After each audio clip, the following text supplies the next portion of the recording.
All the doctors make the old people well. You ever hear a song and feel like time stopped? Like it wasn't just music, it was a cry, a battle flag, a gut punch all at once? Well, back in the 60s and 70s, some songs didn't just climb the charts, they shook the very foundation of America.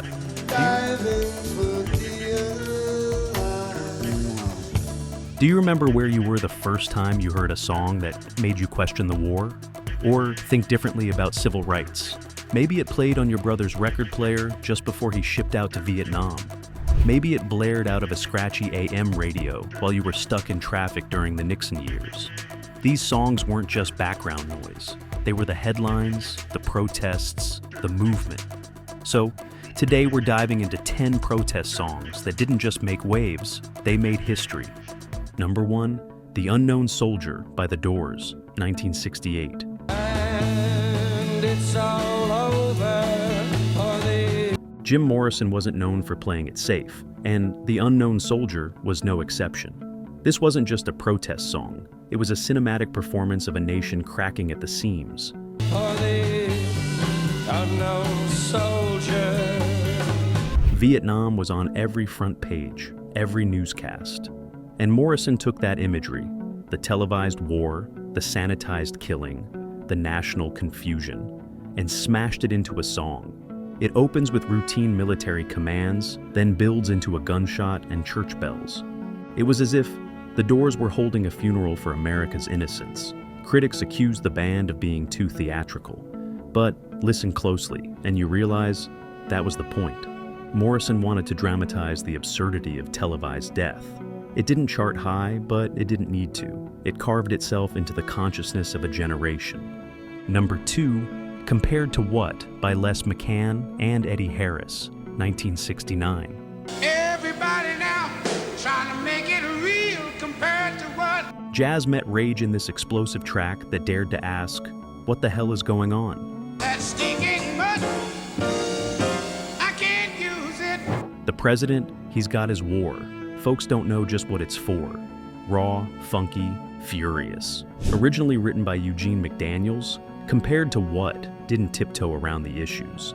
From Vietnam to racial inequality, it called out hypocrisy with a saxophone scream. This wasn't the smooth jazz of cocktail lounges. This was jazz with clenched fists. Some called it unpatriotic. But for many listeners, it was the sound of truth finally getting a microphone. Number 3, Ohio by the Isley Brothers, 1971.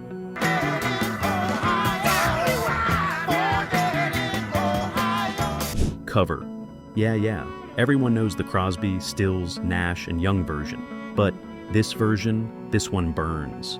The Isley Brothers took Ohio, written in response to the Kent State shootings, and injected it with soul, fire, and pure pain. Their version simmered with righteous anger, like a slow boil of injustice. Tin soldiers and Nixon's coming. The words hit harder when sung by black voices who had already been living the fear and fury long before that terrible day in May 1970. This wasn't just about Kent State, it was about decades of broken promises. And it landed like a thunderclap in communities already bracing for the next blow. Number 4, Wake Up Everybody by Harold Melvin and the Blue Notes, 1975.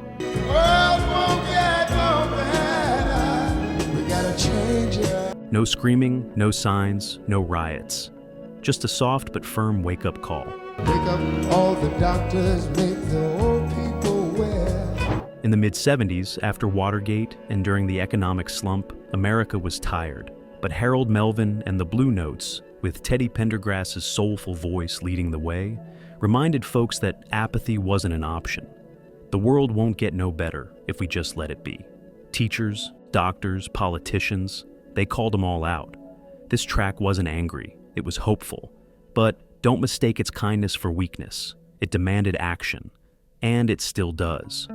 Number 5, If You Had My Love by the Chambers Brothers, 1970.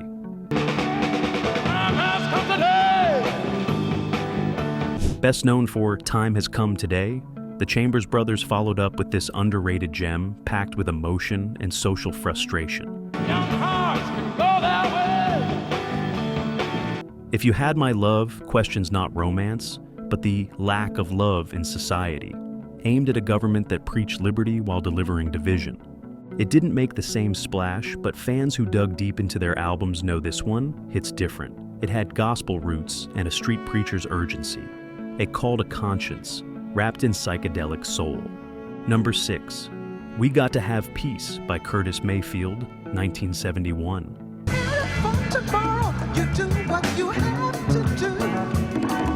Curtis Mayfield had a way of sounding smooth while saying something sharp. We Got to Have Peace didn't point fingers as much as it asked, can we just get it together? But beneath the mellow groove was a warning. Mayfield knew the struggle, inside and out. From segregation to protests to inner city violence, he wasn't preaching from the sidelines. He lived it. And when he sang about peace, it wasn't just flowers and hand-holding. It was survival. Even now, it plays like a balm. And a dare. Number 7, Shipbuilding by Elvis Costello, 1979.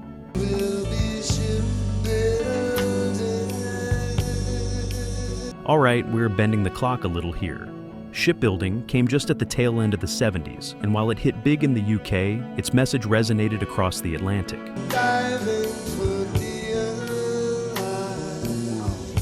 Costello, alongside Clive Langer, penned a haunting tune about war's twisted ironies, building ships for a war that would take away the very sons of the shipbuilders, with all the will in the world, diving for dear life. It wasn't loud, it didn't protest with a bullhorn, but it made you stop and stare out a rainy window. And sometimes, that's the protest that sticks. Number 8, There But For Fortune by Joan Baez, 1965. There but for fortune. Phil Oakes wrote it. Joan Baez made it iconic. She didn't scream, she didn't shout. She whispered truths that cut deeper than 1,000 chants. Show me a prison, show me a jail. Show me the prison. Each verse placed the listener in someone else's shoes. A prisoner, a hobo, a drunk, a soldier. And then that haunting refrain, there but for fortune may go you or I. Baez was the voice of conscience. This track wasn't angry, it was pleading. And for many Americans, it made them reconsider who they looked down on. And why.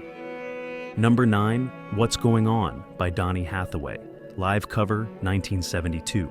Hey, yeah, what's going on? We all know Marvin Gaye's version, but Donny Hathaway brought something else, vulnerability. In his live performance, Hathaway slows it down, makes it tender, makes it ache. Coming on the heels of civil unrest, assassinations, and war, Hathaway's version felt like a man on the edge, holding out a hand. The crowd didn't scream, they listened. This wasn't a performance, it was communion. And in that moment, music became medicine. Number 10, War Song by Neil Young and Graham Nash, 1972.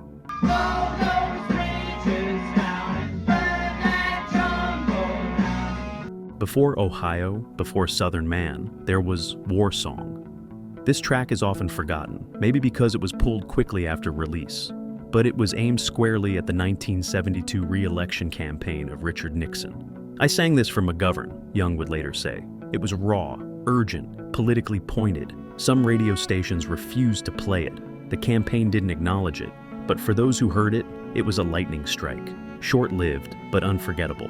So here's the thing. These songs weren't just music. They were messages in bottles, sent out during some of the stormiest times in American history. And they still float back to us, reminding us, warning us, comforting us. Which one hit you the hardest? Which one did your sister play on repeat? Which one did you not even realize was a protest song until years later? Let us know in the comments. Share your story. Because this isn't just history, it's our history. And if this video stirred something, don't forget to like, share, and subscribe. There's a lot more where this came from. Until next time, keep the turntable spinning and the memories alive.